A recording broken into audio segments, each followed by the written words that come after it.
Godzilla on Monster Island. Look at those handsome fellas. Little kind of teaser on the back.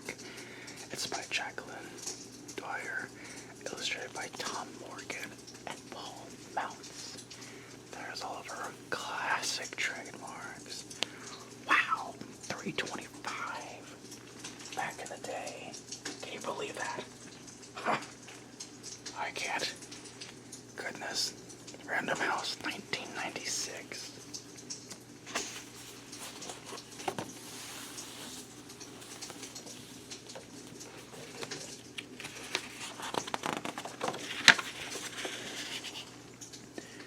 Among the many islands in the vast Pacific Ocean is a special place called Monster Island. It's a tropical paradise of colorful flowers and golden beaches. But people are afraid to visit the island because it is the home of many giant monsters, including Godzilla, the king of the monsters.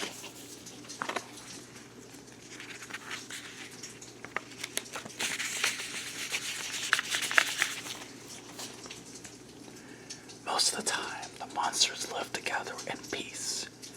But Monster Island is small, and sometimes they bump into each other. Then their ferocious roars echo all over the island and wake the mighty Godzilla. When the king of the monsters bellows in anger, the scared monsters quiet down immediately. Look at Gigan. Wow.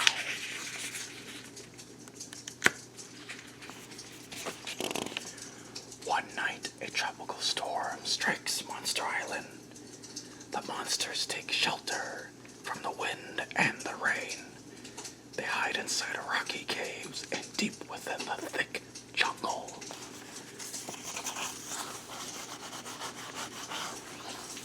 By next morning, the storm is over, and Anguirus and Farron take a walk along the beach.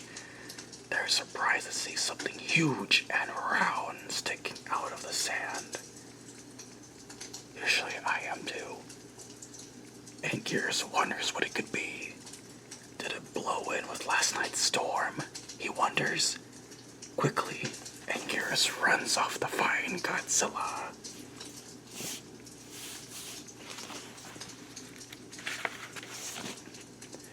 The king of the monsters is taking a nap. Anguirus roars softly in his ear, but Godzilla refuses to nap.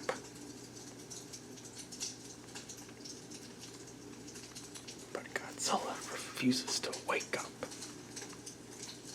Then Anguirus gently pats him on the nose, but Godzilla simply lets out a long, loud snore.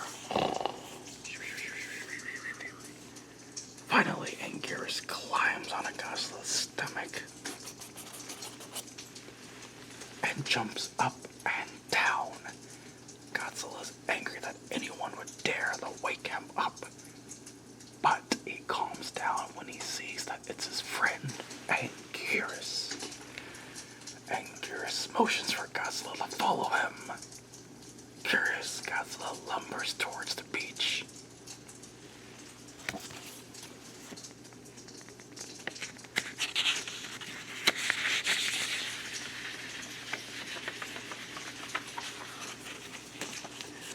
Godzilla and Anguirus reach the strange white object.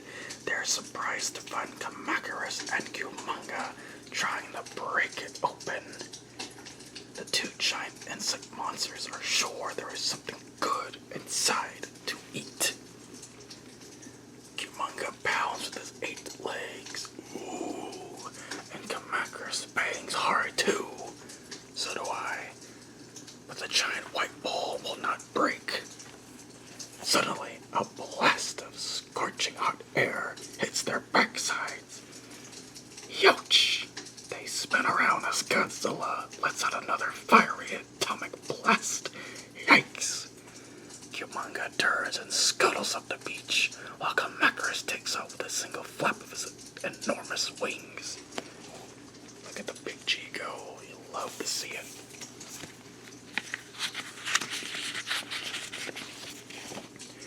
Godzilla feels a sudden rush of cold air whipping up the sand around him. He looks up to see a helicopter hovering above. Someone is taking pictures of the white ball. Whack! A sharp punch knocks Godzilla onto the sand. Stunned, he scrambles to his feet. It's Gigan, one of the meanest monsters ever created.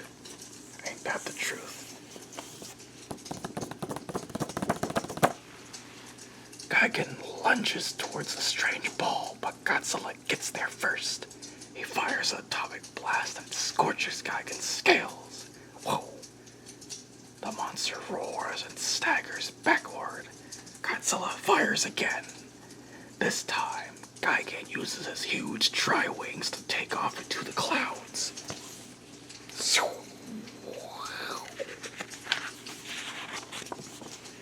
Godzilla and Anguirus guard the strange object for many hours. But the sun is hot, and Godzilla decides to take a swim in the ocean to cool off. Anguirus watches as Godzilla wades out into the blue water and disappears beneath the surface. Now Anguirus is left alone on the beach. Why do I have to watch this boring thing? He wonders. Suddenly he spies a tiny crack on its surface. As he watches, another crack appears, then another. Anguirus cannot believe his eyes.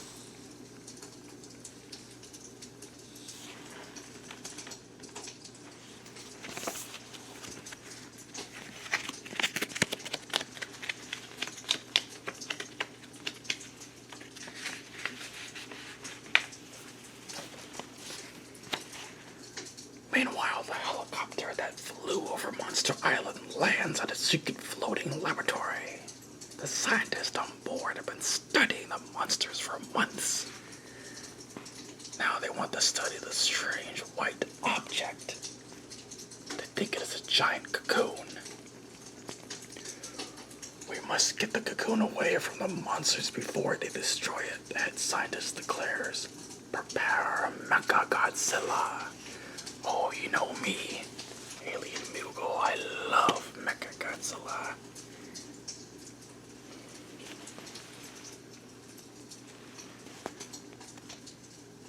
The whole laboratory is busy getting Mecha Godzilla ready for its trip to Monster Island. Finally, pilots climb into the mechanical monster's head, where they will work the controls. Launch Mecha Godzilla, orders the head scientist.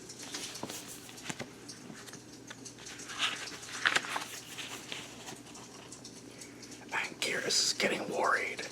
The sun is setting and Godzilla still isn't back. A shadow falls across the sand. Anguirus looks up to see Mecha Godzilla hovering over him.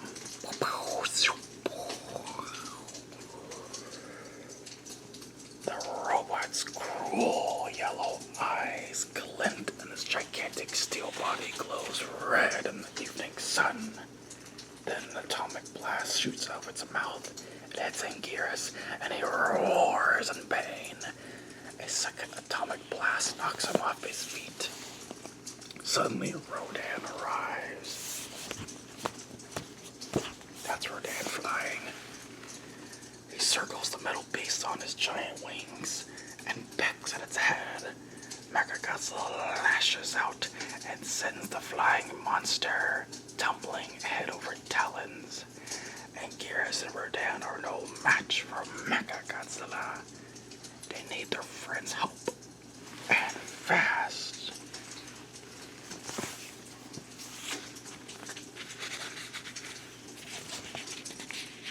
Rodan flies across the ocean, his powerful wings whip a crest of white foam as he skims over the waves. Godzilla bursts to the surface and sees Rodan flapping his wings widely. Something is wrong. When Godzilla gets back to Monster Island, he is furious to see Mechagodzilla hurting his friends. He lunges at the metal monster, knocking it off balance. Then Godzilla shoots an atomic blast at the giant robot's chest. Godzilla. He loves spamming the beam. We're losing power fast, shouts the pilot inside Mechagodzilla. Let's get out of here. Mechagodzilla takes off into the sky with smoke billowing from its arms and legs.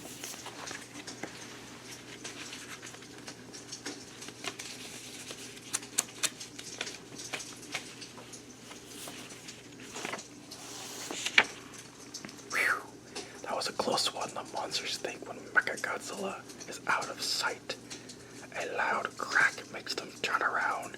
The huge cocoon is bursting open. The monsters hold their breath as a colorful giant moth slowly emerges. Her name is Mothra. Mothra spreads her strong wings and rises into the air. Bright reds, yellows, and oranges glisten and sparkle in the evening sun. The monsters have never seen anything so beautiful. Mothra gazes down at Godzilla and smiles. A light mist of golden snow begins to fall from her wings. It rains down onto the monsters, filling them with happiness and wonder. Look at Rodan, Varan, and Garrus and Godzilla. All of them happy.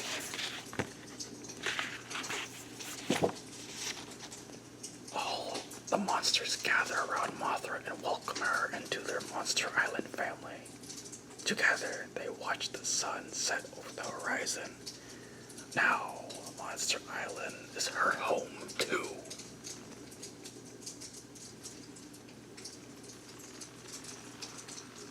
I guess Gigan wasn't invited. So that's the first, or at least in terms of this video's order, of Godzilla.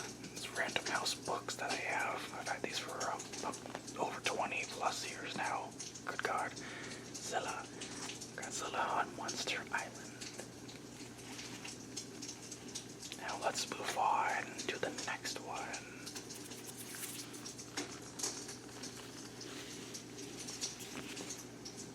Next up, we have my personal favorite of the Random House bunch. That being 1996's Godzilla versus Gigan and the Smog monster. When he thought that 71 and 72 films were already awesome, why not combine them in some way, title-wise? Regardless, this one is written by Alice Alfonsi and illustrated by Motown Animation. Being sort of, I guess, a company in itself is interesting. There's your classic Toho trademarks. I love these. And our little synopsis is when Gigan and the Smog monster attack Hollywood, it's Godzilla to the rescue. And Rodan. Look at that.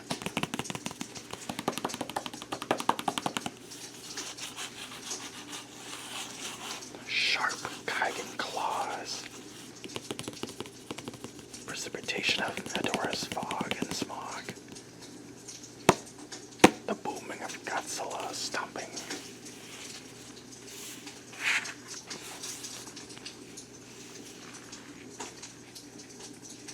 This was a hand-me-down, I guess.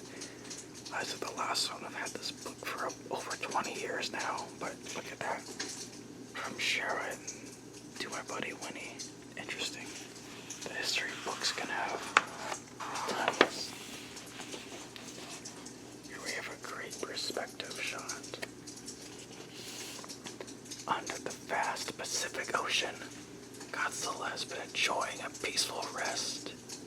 Sea life appears tiny next to the sleeping dinosaur.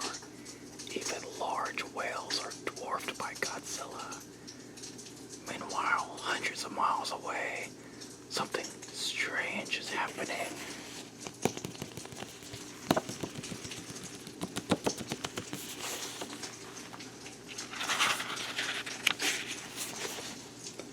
The people of Southern California are very worried. For days, dozens of tiny tremors have been shaking their homes. It's a California thing. Is the big earthquake coming? They wonder. The big one. Another tremor rumbles. This one is so strong that it damages buildings and knocks down power lines. Just outside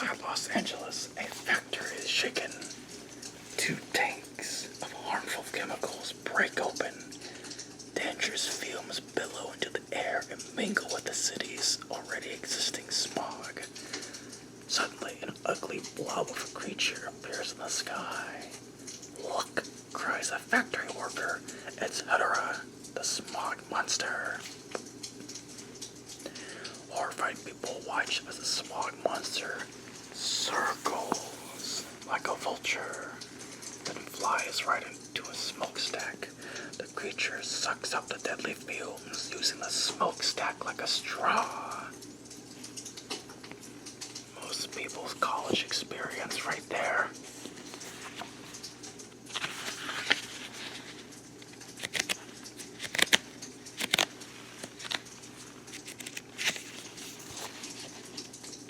People flee as the hideous Hedorah begins to terrorize the city. Smog eaten up. His polluted stomach belches out sickening gases over Beverly Hills shops. His toxic skin drips sizzling acid on downtown skyscrapers. His noxious breath ignites fires on the valley to Venice Beach. Hedorah even melts the Hollywood sign. Call up the fire department, cries the mayor. Alert the police. We must fight the Smog monster.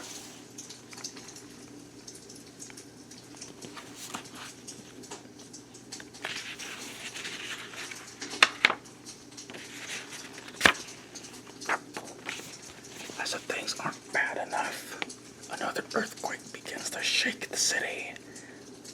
Roads and buildings tremble as people hold on for dear life. They gasp in fear. Is this the big one? People point and stare as Hollywood Boulevard begins to buckle. It looks as if something is pushing its way up from beneath the ground. Suddenly, a giant head breaks through. It's an underground monster, shouts a policeman. He must have been causing the earthquakes all along. Dun dun dun dun dun dun. Gigan.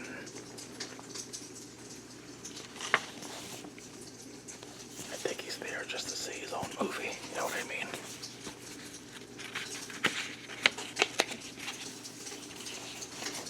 One, two, three.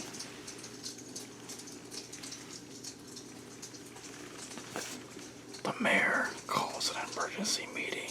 Experts from around the world join the conference by video. The underground monster is Gigan, explains a Japanese official. He's a superpowered cyborg sent here by aliens to destroy our world. Many years ago, Gigan lost a battle against Godzilla and then went into hiding beneath the earth. Clearly, he's ready for a new attack, says the Pentagon general. But he will not destroy us, asserts the president from Washington, D.C. And then the president says, mobilize our armed forces. It is useless, advised the Japanese official. Such weapons cannot stop this monster. One air fighter jet has spotted another monster approaching Los Angeles, announces an Air Force officer. Another monster. Everyone cries. Switch screen number 4 to remote, the mayor orders. A camera on a jet fighter's wings shows everybody what is coming. It's Rodan, exclaims the scientist. The smell of a door must have awakened a giant pterodactyl. Pterodactyl. Rodan will fight the Smog monster. Then you may have a chance, says a Japanese official. Rodan has always hated Hedorah's foul stench. Where the filthy Smog monster has appeared, Rodan has tried to drive him away.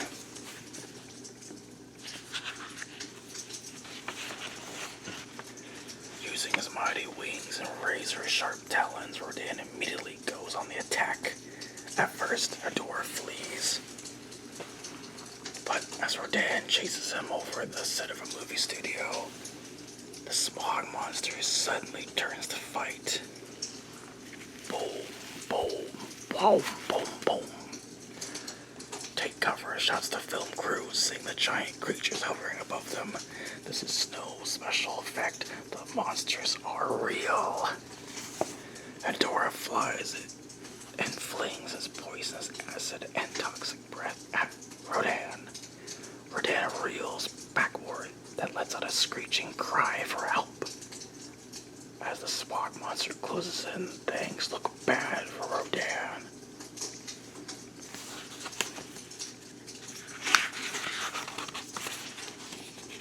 But they look even worse for Los Angeles.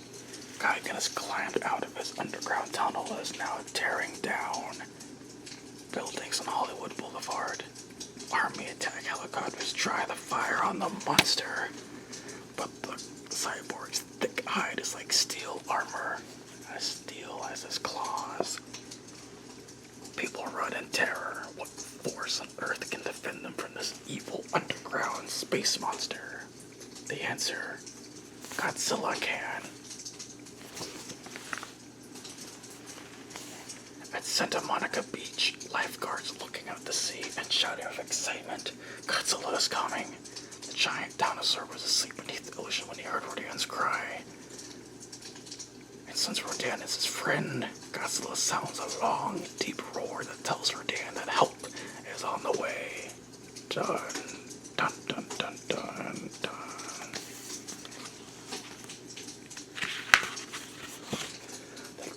Smog monster has already cornered Rodan and is about to finish him off. Godzilla, however, arrives just in time. Bellowing a battle cry, Godzilla blasts the Smog monster with his fiery radioactive breath, knocking a door away from Rodan. Then he targets a door again, hitting him with more atomic power.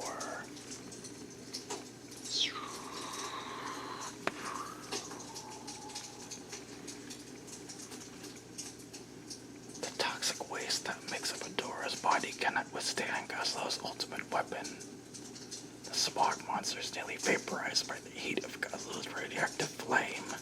Fleeing for his life, Adora flies to the far reaches of the atmosphere. Someday the Smog monster may return, but today he is defeated. Shaken, but still alive, Rodan survives the battle. The winged monster squawks a loud thanks as he heads for home.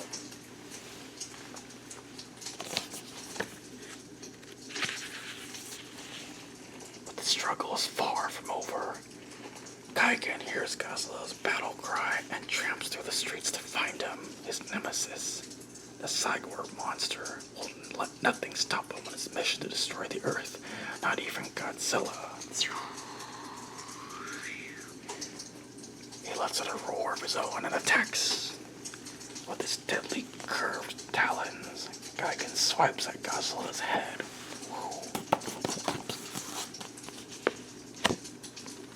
Godzilla bellows in anger and grapples with the cyborg. That's when Gigan whirls his jet cutter chest saw.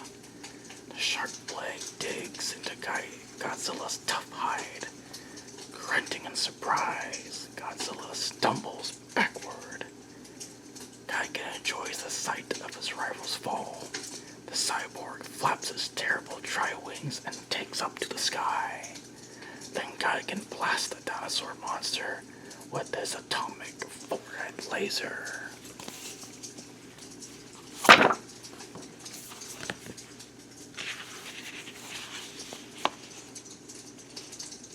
Now it's Rodan's turn to help. Rodan, the fastest of all the monsters, dives down from the clouds toward Gigan. His super speed creates a sonic boom. The powerful shockwaves blast Gigan backward. He tumbles through the air, finally landing miles outside the city limits. Godzilla is angry. He wants to finish this battle. He tramps out to find a stunned Gigan rising from the hot desert floor. In a rage, the two giant monsters slam into each other. The force of the impact makes the earth tremble beneath them. With a terrible rumble, the ground splits open behind Gigan. Spying that deep crack, Godzilla charges the cyborg and lifts him high overhead. Using his incredible strength, Gigan is hurled into the opening in the earth by Godzilla. Look at that grumpy king. Godzilla didn't skip arm day.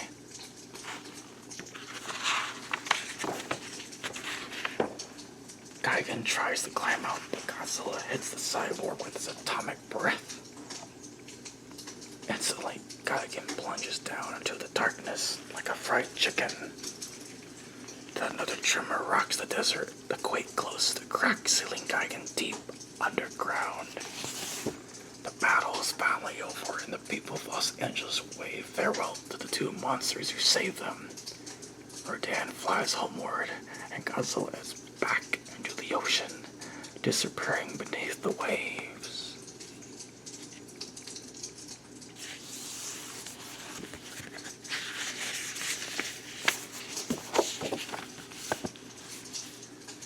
Now the hard work of repairing the ravaged city begins, but at least the danger is past.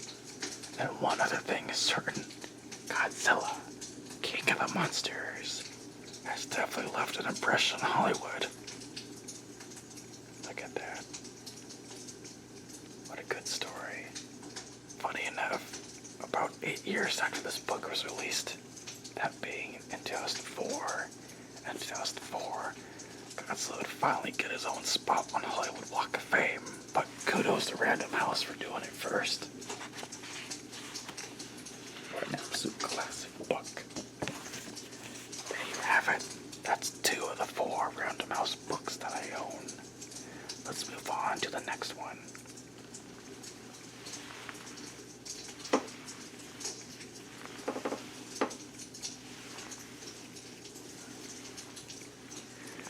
Next, we have one based on the Zilla film from '98. Crack, the creature inside the egg is hatching. The eggs are 8 feet tall. There are hundreds of them. Long strands of sticky, goopy liquid drip from the shells. The creatures inside are hatching. If they're not stuffed, the baby Godzillas could take over the world. So they had to do a trademark for Baby Godzilla. So, an American studio could not just make their own Godzilla. Well, that's how they kind of did here anyway. Yeah, but a lot of 90s and early 2000 kids like myself, we did grow up with this film for whatever it is. But here it is, next Random House book. This one released later in 1998. Godzilla 98, Attack of the Baby Godzillas. Wow, even has pictures. Photos on the TriStars Pictures event movie. Whoa, the 90s, man. Adapted by Gina Shaw.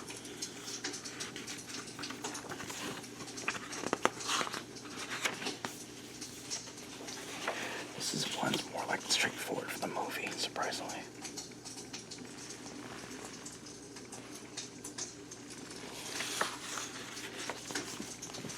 All was quiet, or as quiet as it gets in the middle of New York City. Then suddenly, the ground began to shake. The earth quaked.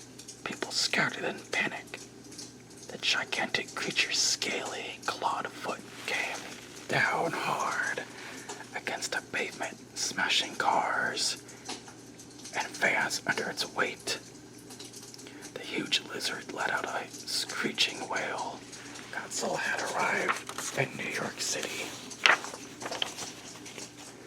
Godzilla was a lizard that had been transformed by radiation, the result of nuclear testing. Godzilla was as tall as a 23-story skyscraper. The creature's footprint alone was the length of 3 cars. His grayish-blue skin shivered as he moved. Fish was his favorite food. Nom nom nom nom nom. He discovered huge ships at sea to find fish to eat.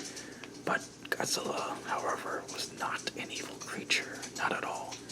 The damage he caused was due to his size, because size does matter. The only time Godzilla attacked was to defend himself. Still, the world had never seen a creature like this. Unless you're in Australia. 4 people were hot on Godzilla's trail. Dr. Nick Go Tatopoulos was a scientific researcher. He studied animals that had been affected by radiation. Nick suspected that Godzilla was pregnant and might even have laid his eggs already. Some species, Nick knew, did not need a mate. They reproduced by themselves. The 90s. No one believed Nick's theory about the eggs, except Felipe, aka Leon the Professional, Roche. Felipe and his team worked for the French Secret Service. They wanted to help destroy the Titanic lizard. Their country's testing on nuclear bombs that created Godzilla and unleashed the reptile on the world. And the French did not want to surrender this time. Nick teamed up with Felipe and his crew to find Godzilla's eggs and destroy them all. And Felipe made sure to chew gum because chewing gum makes you more American, apparently. 90s blonde and 90s Simpson character. Audrey Timmons and Victor Animal Balodi worked for a TV station in New York. Audrey was trained to become a news reporter, and Animal was a cameraman. They both suspected that Nick and Felipe knew something important about Godzilla. Audrey and Animal decided to follow them.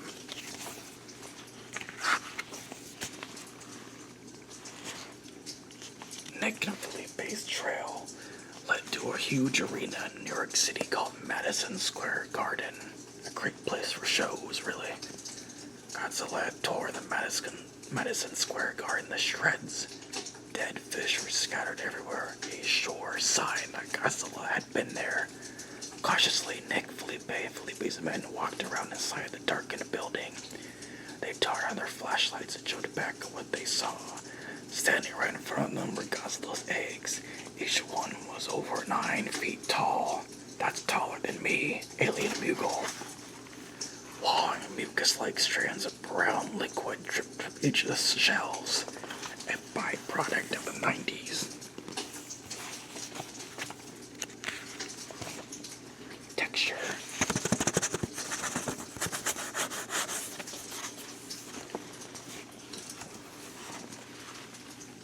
Nick walked behind one of the eggs and lit it with his flashlight. Something moved inside. Nick and Felipe looked around and realized there were hundreds of these eggs all over the arena's floor. Inside were baby Godzillas. Nick knew they had to get rid of the eggs. If they hatched, the baby Godzillas would destroy all of humankind. They would take over the world. But, as usual, New York always has random infestations. For them, it was Tuesday. Together, Nick and Felipe studied the group of shells and eggs. Suddenly, Nick heard a loud crack. The shell ruptured and the egg rattled as the creature inside awakened. More cracking sounds filled the room, as one by one eggs opened around the men. Nick and Felipe stared as the baby Godzillas broke free of their shells. The brown and scaly beast immediately gobbled up the dead fish that Godzilla had brought them, just as Godzilla would have done. Nick and Felipe turned pale. Slowly they backed away from the hideous creatures. When they were far enough away, they ran for the exit.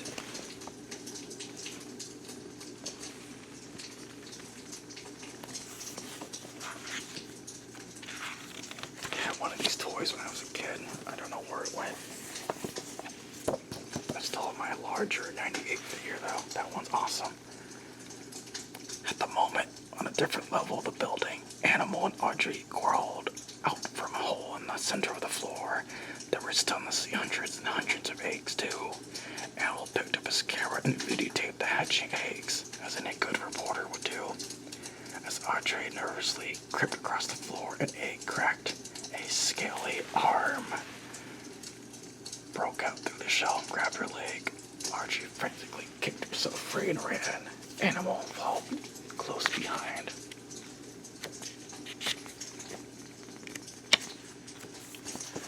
Meanwhile, more and more baby Godzillas frantically devoured the remaining fish. What would they eat when there were none left? Humans, of course. Nick and Felipe didn't want to find out. They raced through the hallways, stopping only to seal off doorways. Felipe turned to Nick and said, "Go and get help." Nick darted, go, go, go, down the hallway, his heart pounding. Dozens of baby Godzillas came around the corner, heading directly toward him. Nick knew he was trapped. Then he spied an elevator. He ran to it, slamming his hand against the call button. Just like that on the elevator call button. The baby Godzilla sniffed the air and moved in toward Nick. They were coming at him from all sides. Panicked, Nick prayed the elevator would get there in time. At the last second, the elevator doors opened. Nick leaped inside. He frantically pushed the closed door button. But the doors reacted slowly. Was he a goner? As the doors finally began to close, a baby Godzilla struck and got stuck in the door with his head getting caught. Petrified, Nick kicked the baby Godzilla with all his might. It fell back and the doors closed. Nick breathed a deep sigh of relief, but he was still terrified. Would he be able to get away from this horrible beast and get the help he needs? On the next floor, the doors opened again. Felipe was standing guard. He swerved his gun around, ready to shoot. Frightened, Nick threw his hands up in the air. Then Felipe recognized Nick. What happened? Felipe asked. Nick answered, they're all over the place. I couldn't get out. Just then, the vent above them collapsed and a large animal came tumbling down. Nick and Felipe were shocked to see them. But there was no time to talk. Suddenly, all four of them heard a thumping sound growing louder and louder. The baby Godzillas were coming closer. Just like Black Friday shopping. Nick, Audrey, Animal, and Felipe were trapped. They had to talk to the outside world. I know you can get a message out of here, Audrey suddenly said. If she could somehow get a live news report out, the whole world would know about the baby Godzillas. She led the men to a broadcast booth. First, they barricaded the door.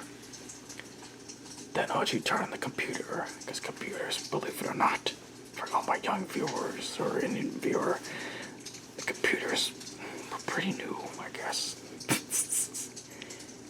So Audrey turned on the computer and then told everyone this is a direct line into our network's computer system. Audrey's TV station had covered sports events from this broadcast booth. They also monitored live news broadcasts from here. At the moment, Animal turned on the video camera and pointed at the baby Godzillas crawling outside of the broadcast booth. Audrey began her report. On TVs all over the city, she reported, we're live from Madison Square Garden, where Dr. Nick Totopoulos has located Godzilla's nest. Doctor, tell us what's happening here. And Nick, not trying to fumble, decided he needed to explain. We've discovered over 200 eggs, which began hatching only moments ago. If the military is listening, they must immediately destroy this building before the baby Godzillas escape. In no time, the computer beeped. Animal read the screen. The good news is they got the message. The bad news, we got 5.5 minutes ago. The building before it's bombed. Suddenly the room rocked as the baby Godzillas began crashing against the block door. Felipe jumped to his feet. He sprayed bullets to the front glass window, shattering it. Then he tossed a spool of cable out of the broken window. Animal slid down, followed by Felipe, Nick, and Audrey. At that moment, the baby Godzillas flooded into the room. Look at that.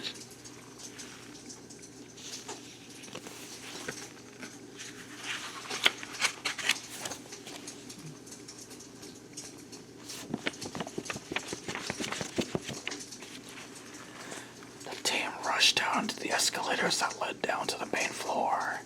They froze at the sight below. Hundreds of baby Godzillas filled the lobby. With only 30 seconds left, Felipe spotted 3 large chandeliers hanging in a direct line between them and the front door. He fired at the first one. The chandelier dropped and shattered the bottom escalator. The frightened baby Godzilla scattered. Felipe led the way as they entered down the escalator. He made a path by shooting out the second and then the third chandelier. Each time, the baby Godzillas backed away. Felipe was the last one out. Audrey, Nick, and Animal were also safe. Sadly, however, no one from Felipe's team would survive. It's because they actually surrendered. The military bomb hit its target and an enormous explosion erupted and engulfed the entire building in a mountain of flames. Felipe, Animal, Audrey, and Nick were thrown several yards forward, toppling onto the ground from the incredible impact.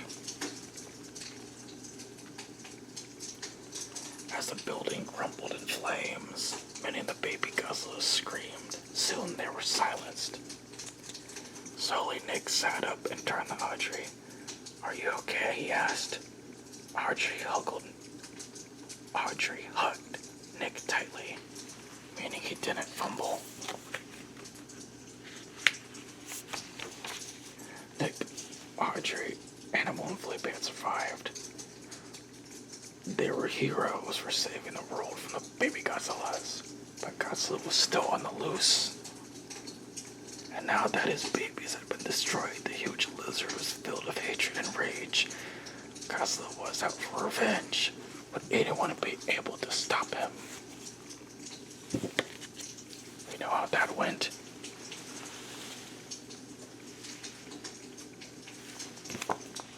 And to top up this video, I want to talk about the last of these Random House books that I have. And this one also came out in 1998 instead of 1996, surprisingly. Classic trademarks. A gorgeous profile shot of Godzilla. Godzilla Likes to Roar. Written by Carrie Milleron and illustrated by one of my all-time favorite Godzilla artists who is still making art to this day. Illustrated by Bob Eggleton. Always go follow him on Instagram, he's amazing. This is more a fine, laid-back picture book. Godzilla, Anguirus, Manda, Mothra, Rodan, Varren, and the character designs are trademarks of Toho Company. 1998. Godzilla likes to roar, shake the sky, and wake the sun.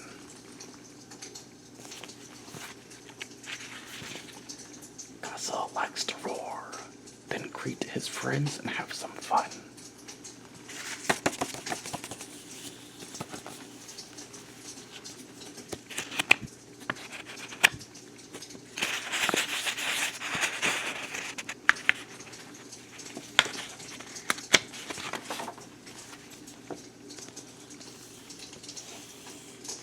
Godzilla likes to roar, he likes to kick and splash about. And Gears wades the shore and nudges Rodan with his snout.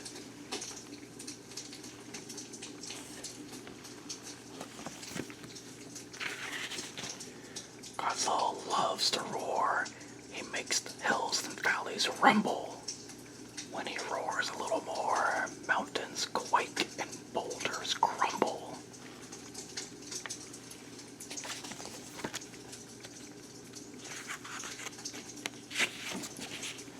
Godzilla is the monster king. His roaring is a mighty thing. He booms across the ocean, past ships both large and small, and even cities stop to hear Godzilla's mighty call.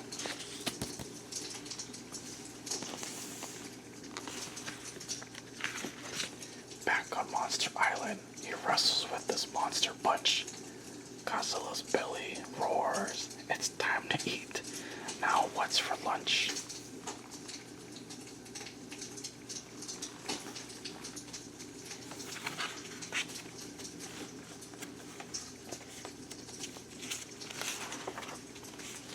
Coconuts are tasty treats, and all the trees are in their reach.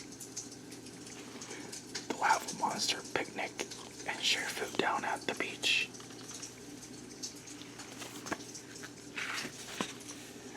want to join a monster crew, there's always something new to do. To go exploring in the cave, or see what's washed up on a wave.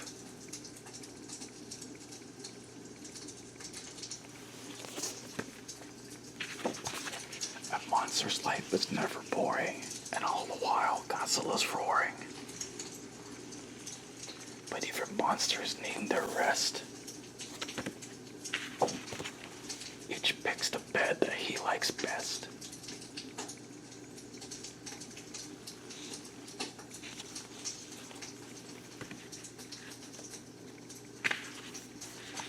Godzilla yawns. He's tired too. He knows that he must sleep. Give one last roar, Godzilla, before you rest in the deep blue.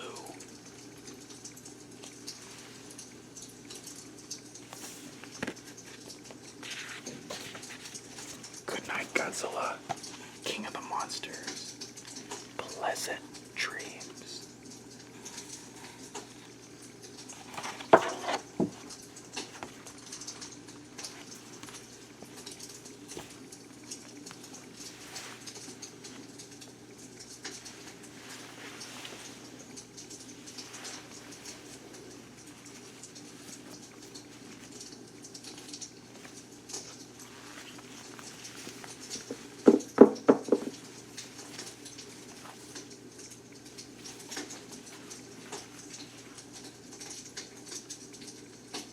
Thank you guys so much for watching and following me and listening to me as I read to you these books.